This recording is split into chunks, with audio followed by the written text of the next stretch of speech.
Chapter 9. And he entered into a ship, and passed over, and came into his own city. And behold, they brought to him a man sick of the palsy, lying on a bed. And Jesus, seeing their faith, said unto the sick of the palsy, Son, be of good cheer, thy sins be forgiven thee.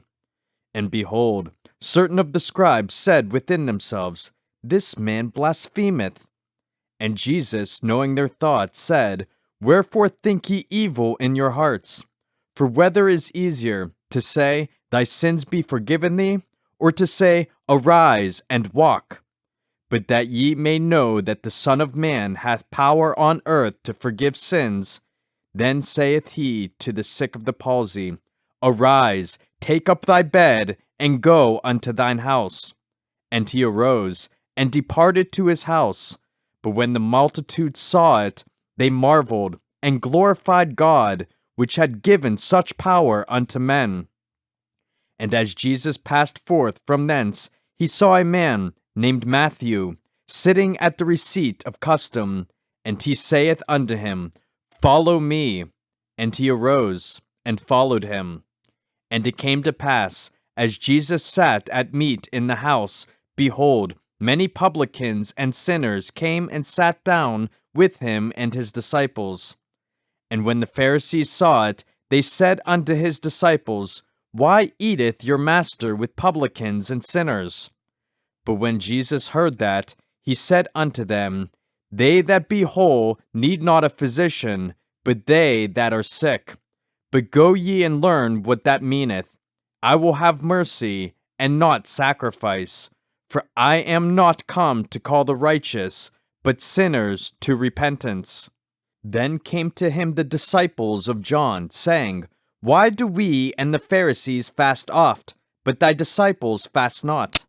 And Jesus said unto them, Can the children of the bride chamber mourn, as long as the bridegroom is with them?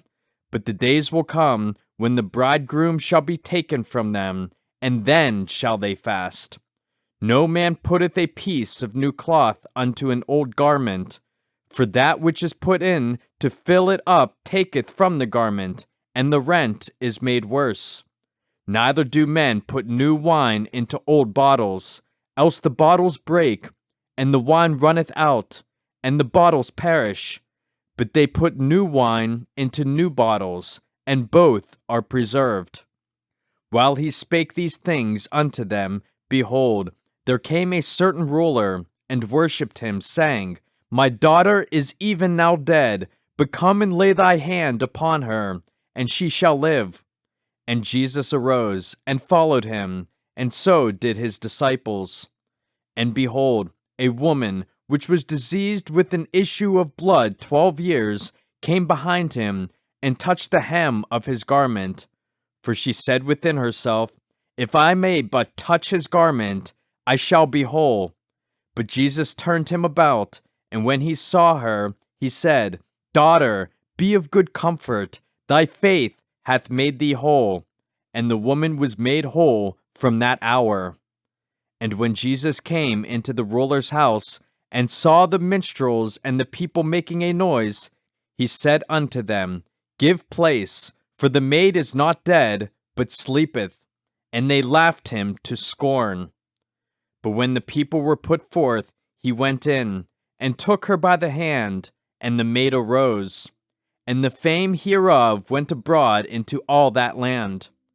And when Jesus departed thence, 2 blind men followed him, crying, and saying, Thou Son of David, have mercy on us. And when he was come into the house, the blind men came to him. And Jesus saith unto them, Believe ye that I am able to do this? They said unto him, Yea, Lord.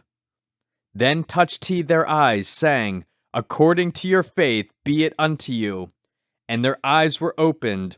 And Jesus straitly charged them, saying, See that no man know it. But they, when they were departed, spread abroad his fame in all that country. As they went out, behold, they brought to him a dumb man possessed with a devil. And when the devil was cast out, the dumb spake, and the multitudes marveled, saying, It was never so seen in Israel. But the Pharisees said, He casteth out devils through the prince of the devils. And Jesus went about all the cities and villages, teaching in their synagogues, and preaching the gospel of the kingdom, and healing every sickness and every disease among the people. But when he saw the multitudes, he was moved with compassion on them, because they fainted, and were scattered abroad, as sheep having no shepherd. Then saith he unto his disciples, The harvest truly is plenteous, but the laborers are few. Pray ye therefore the Lord of the harvest, that he will send forth laborers into his harvest.